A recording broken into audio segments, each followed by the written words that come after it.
Creative Radio. On this episode, Missy and I are talking about releasing guilt. Ladies and gentlemen, please take your seats. The show is about to begin.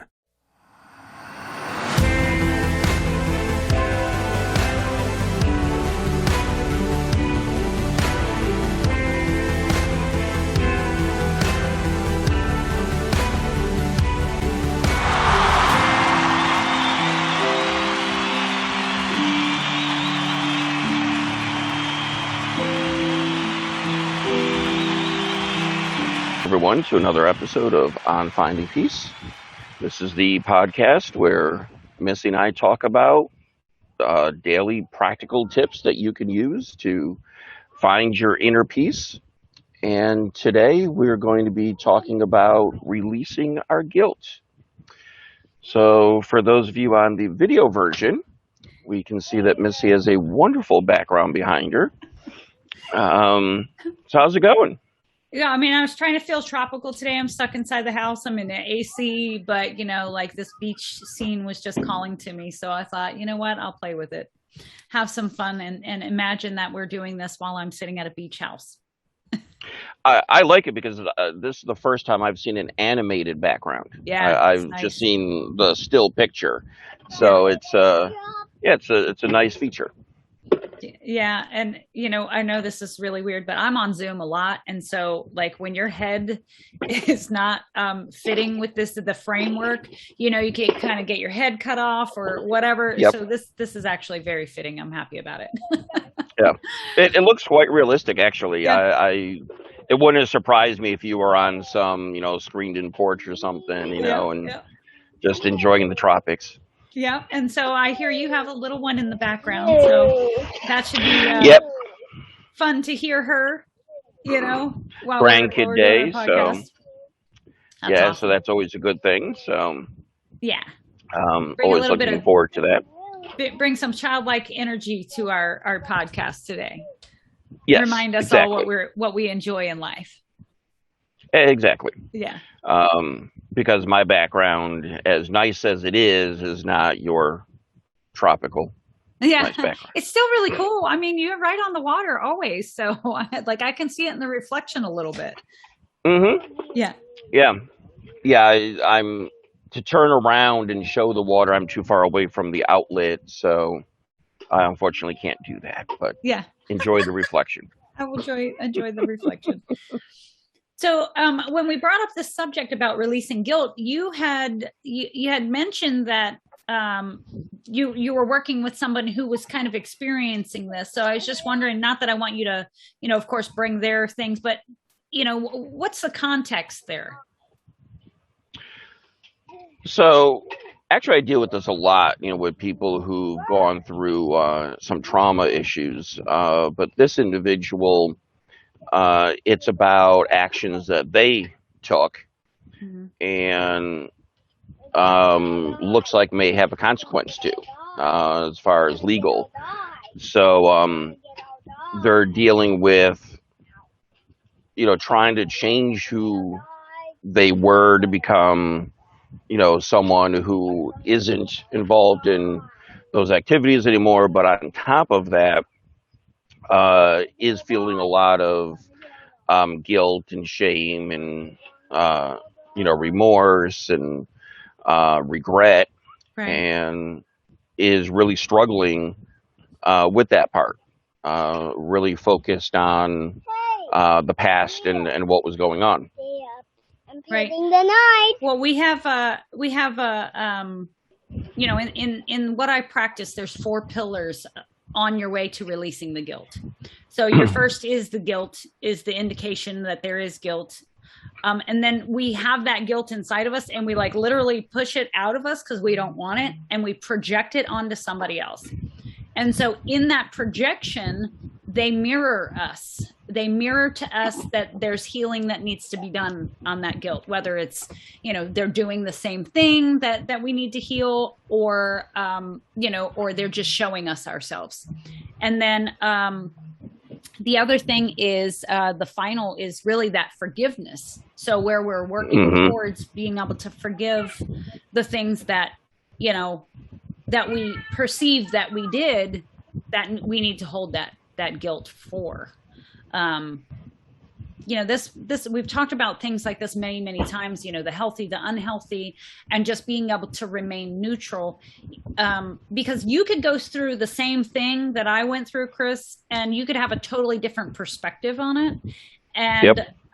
I think that that's important for us to, instead of staying closed on this one focused thought process about whatever it is, whatever the circumstances, that we open ourselves up to maybe there's a different way of looking at things. And in that, you can likely find the neutrality of it to help you get to the part where you're forgiving.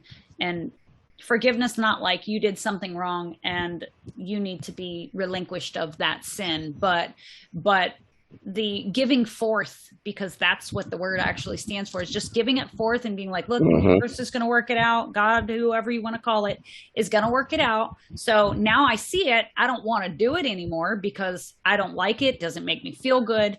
And now if I give it forth, then it will all be handled and I can become the person inside that needs to be healed to not have these things happen again.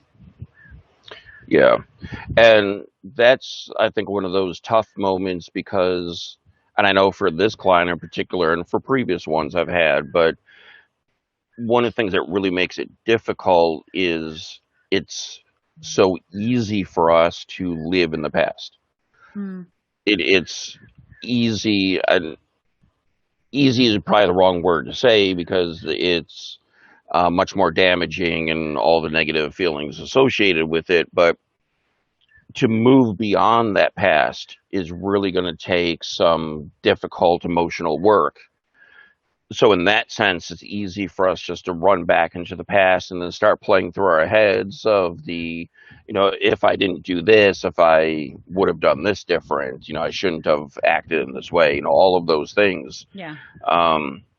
And that's one of the things working with this particular client is to get past all of those thoughts, because when we're dealing with something from the past, we can't change it. So it's really futile to be saying, well, I should have done this different. What if I didn't do this? Then this wouldn't have happened. Yeah. And then whether all of that say? is true, we can't change it. Tony Robbins says you could shit all over yourself, right? And that's where that guilt and shame comes from. But it's also conditioning. It's like, going to the gym, we condition our bodies, right? If I were to only work out my left muscle, man, that arm would look good. And this one my right arm would look really puny. But we conditioned ourselves to be martyrs, right? We condition ourselves to, well, I did that. It was bad and wrong. I put judgment on myself. I put judgment on other people. And in order for me to heal, I actually have to go through that walk. I feel like that's necessary. But you can condition yourself the other way.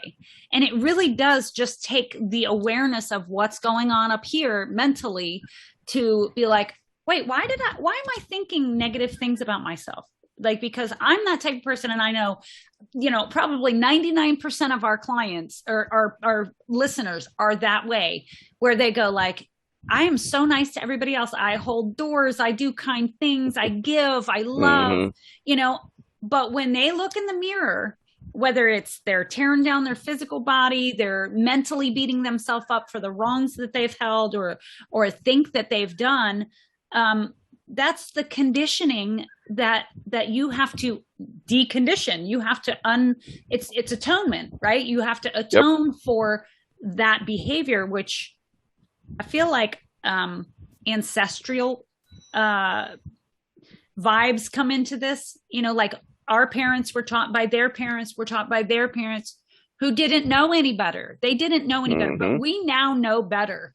So now it's like, okay, well, you can't pretend that you don't know because you know. And if you don't know, I'm telling you, don't do that anymore. You don't need to, But once you start to think of those things and you just recognize it as, oh, okay, I see that I'm doing that. I don't want to do that. So I'll believe something different, or how can I see this differently, rather than holding on to that, bad, wrong judgment part of the way that we think. And definitely it is the exercise and the repetitive nature of over and over. Mm-hmm. And that's what I try to remind all of my clients, is that when we talk about the cognitive changes and even behavioral, but more so, the way that they're feeling, the way that they're thinking, we all want things done now. Yeah. So, they take some of the techniques that I give them and they apply it, and then it didn't work the first time. And it's like, well, that didn't work. Yeah. Where, I Definitely have need to that remind them, but repetitiveness. yeah, you've been going how many years with this particular feeling, or how many years of these thought patterns, a couple times in doing something new is not. It is that repetitive, that every time a certain thought pops in, we need to replace it. Right. A certain desire pops in, if we're talking addictions, how do you replace that desire with something else? Right. But it's got to be that repetitive nature of it, so that over time it becomes your norm. But it's going to take time. Yeah, and you're worth it. You came in here into this world to have these experiences. You have to love the darkness just as much as you love the light. That's the way that I see it. And as I was evolving, let's say that, as I was evolving, I hated, with a passion, I couldn't stand emotions. I couldn't stand the negative. I couldn't stand the darkness. And now that I've understood why I went through where I had to go and what I had to do, I love it. I love that it all fell into place. I love that it taught me the information that I needed to know to heal myself. I love that I have the awareness that even now it still pops up, but then I go oh, that's cute. Yeah, I don't think that anymore, because I did have to go through those practices. And I know I've mentioned it before, and I know a lot of people find it silly, but affirmations really did help me, because I was just thinking all of the negative. And even when I started to do affirmations, I thought, this is retarded. I don't believe it. I feel so fake. I feel phony. And then as it was going, I started to embody those words. I started to believe those I am statements. And it's really brought me I feel like very far along the journey of loving myself, of understanding that mentally beating yourself up is just unhealthy. Yeah, no, very much so. And I think one of the things that ruined for many people those talking about all those good attributes of yourself, and all the Saturday Night Live skit of years ago. That's probably what ruined it all for people. But yeah, but there is a lot of, it's fun to make fun. Don't get me wrong. I make fun of me by doing it, but I'm like, it worked. So as long as it works for me, you can laugh at me all you want, go for it. I mean, but at the same time, try it. It might work for you. And if it doesn't, it's okay. Because, the same people who then, mock that, I will bet you're doing that in the negative. Instead of having affirmations that, sure, you can mock that and say that's funny, that's ridiculous, that's whatever. Right. But if you really think it through, what are you on a daily basis telling yourself about you? Yeah. And it's usually all these negative things. And for some reason, we can say, well, that's all fine, that because that's true, but that's the same thing, just in the negative. So if that is working in the negative, then why would the positive not be working? Well, here's the thing. I don't know if, I know you're a parent, I'm a parent, and I'm just going to use this kind of as an example. As a new mother, I was, I felt, like on top of the world, good kids, always, but I started to domesticate them, so that I started to make them, think that this was bad, this was wrong, this was good, this, those kind of things, because we're worried about their protection. We're worried about, making sure that they're safe. And that's kind of where it starts for all of us, I feel like. And, I can remember when I started to learn a difference in that, I'm like, oh my God, I started to beat myself up. Like, oh my gosh, I've been such an awful parent all these years. Like, let them climb, guide them, of course, make sure you're there to catch them if they fall, if you feel nervous, but at the same time, like, let them be themselves, let them flourish that way.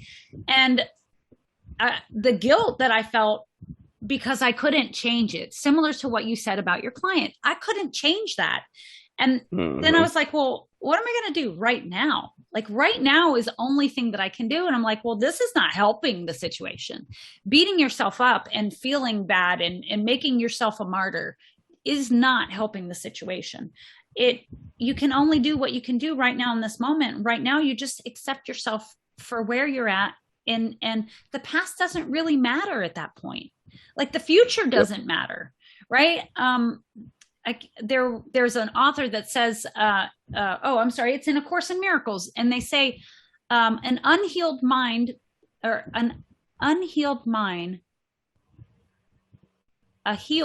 doesn't plan. Sorry, an unhealed mind plans.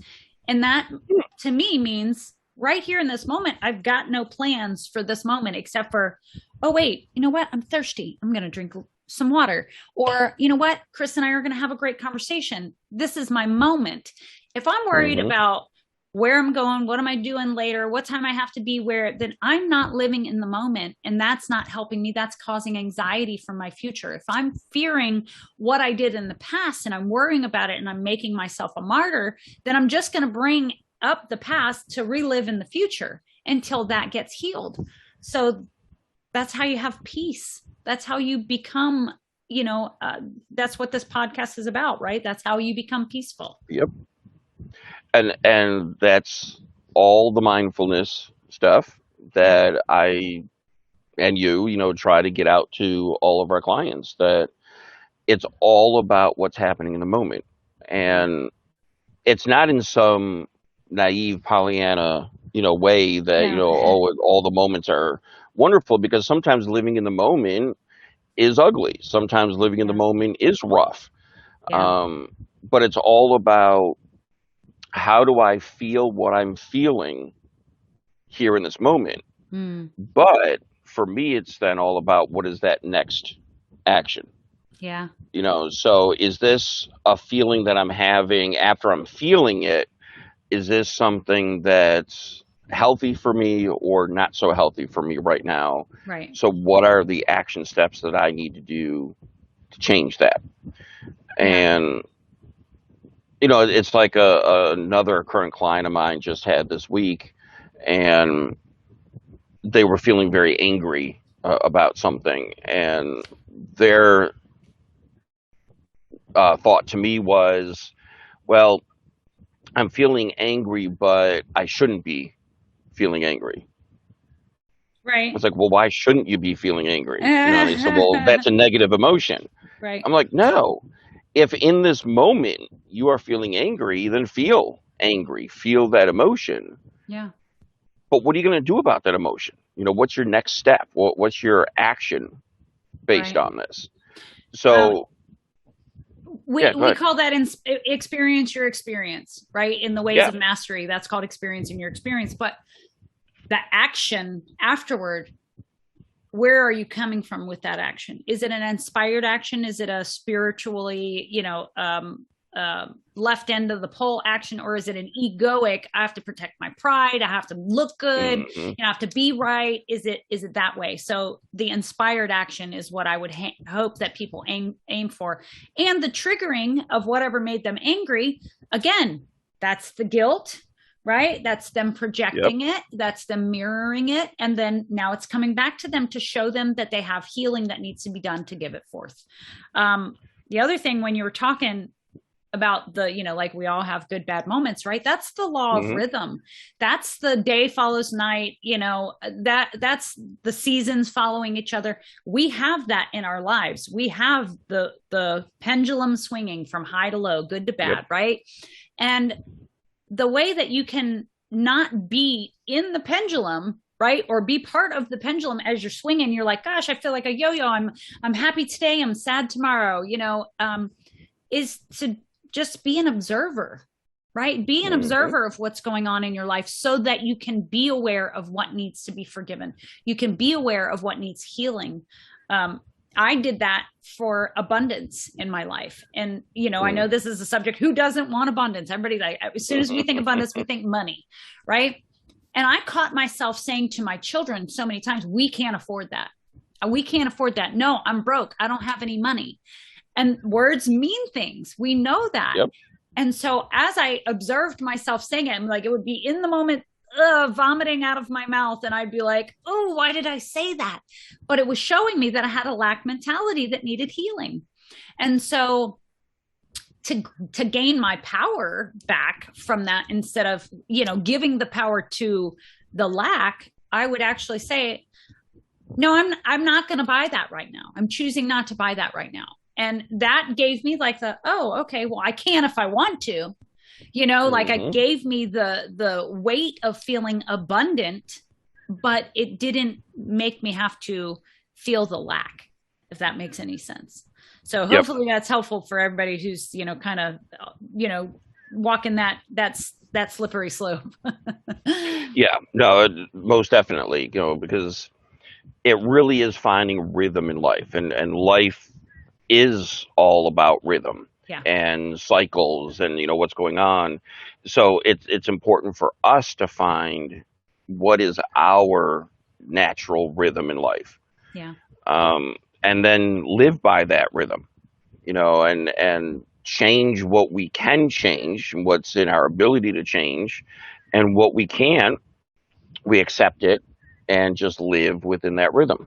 Yeah. It's like the person who was saying, I shouldn't feel this way. They're like, so how do I feel? It's like, well, you feel what you feel. It's like, well, if I keep feeling this way, it's just going to be perpetuated. But again, for me, it's what you do with it is what's going to perpetuate it or not. Yeah. If that anger pops up, what you do with that anger. So if you want to dwell in that anger, then yes, you are going to perpetuate that anger. But if that anger pops up and you acknowledge it, you accept it, you live it, but then do healthy things to move forth from it, right, you're not encouraging it at all. Yeah. And you know what? Be grateful for it all.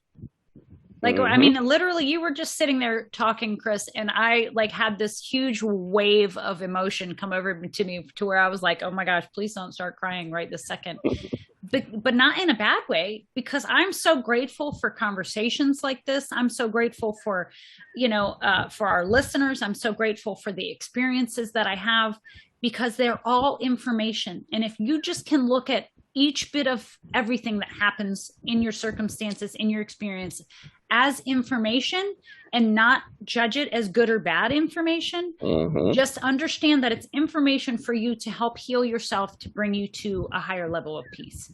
And it will make you grateful and be like, you run into that person who's just cut you off on the road and you're like, oh, I must be driving like a wild man. That's good information. Thank you. Or, somebody is kind to you and they hold the door open. That's also information. That means you're a kind person. It's being returned to you. That's, again, the law of rhythm. That's karma. We all know those words, right? But, it helps you to be gentler on yourself. Yep.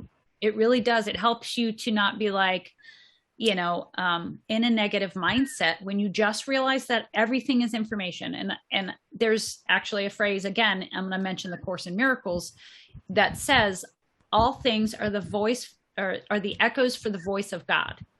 And so, whether God is universe or whatever you believe it is or isn't, I don't mean it religiously, but I do mean it as in, that's what we're all here experiencing. That's how we're not separate people. We're separate bodies, but, to me, the oneness, and if we can collectively help heal, when I heal, you're healing. And if I don't see you as sick, then I don't see you as separate from me. It's just amazing when you can start to dive in on that quantum field of how we're all interactive with each other and connected. Yeah, no, most definitely, and again, it's about allowing yourself to feel what you feel. Yeah.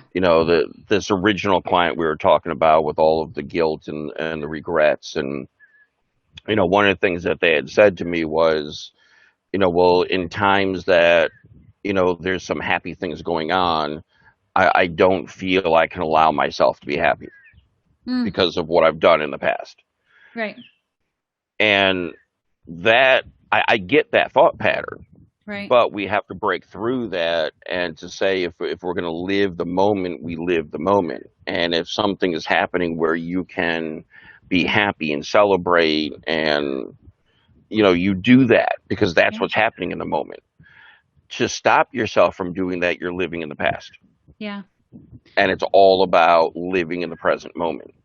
And so me, like I love catharsis, whether it's beating the hell out of the punching bag and falling into a pile of exhausted tears, or just like being with my emotions and letting that same, those same tears fall.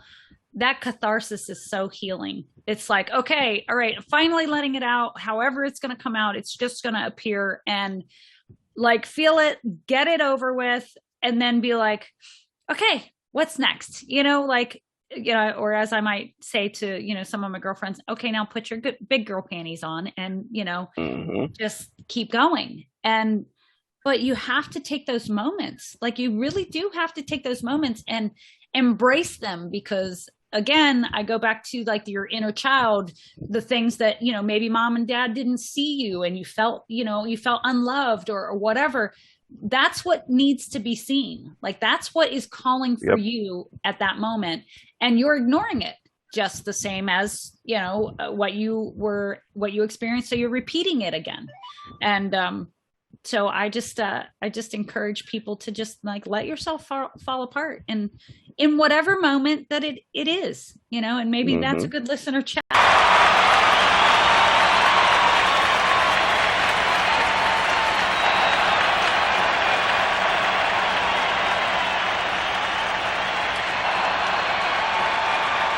Same as what you experienced, so you're repeating it again.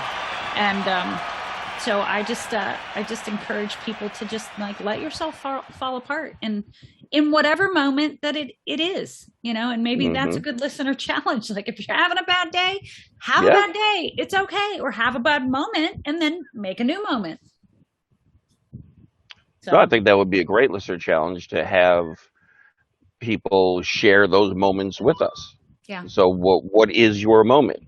Yeah. And whether that's, I hate to use good or bad, but for lack Well, of a better word. like me, I just like was overwhelmed with gratitude. Like that was like, wow, this is amazing. This is so joyful. Mm-hmm.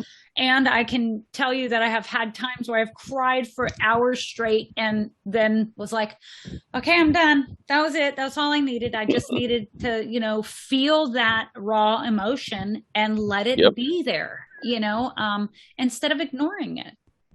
Exactly. Yeah. So I think that would be a great challenge is, send in what is your moment? How are you living and staying in that moment and not Mhm. allowing yourself the future or the past? Just live your moment. Yeah.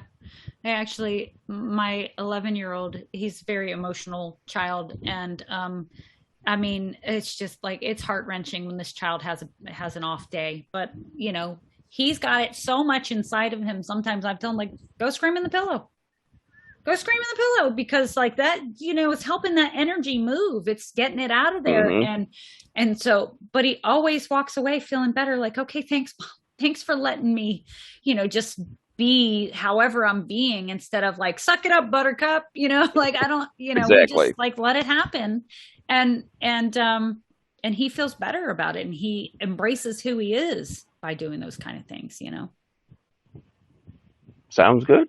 Yeah. So I like scream it. into a pillow if you guys need to. Hey, it's this other client who was talking about the anger. Yeah. They had mentioned that when they were feeling it, a friend of theirs said, I got a bunch of bushes that need trimming, and they went at it and trimmed it, and they said they felt so much better. Yeah. But this was the interesting piece, because I'm thinking to myself, well, of course you did. You were getting out in action, getting out the anger, putting a lot of good endorphins in your mind, all this good stuff.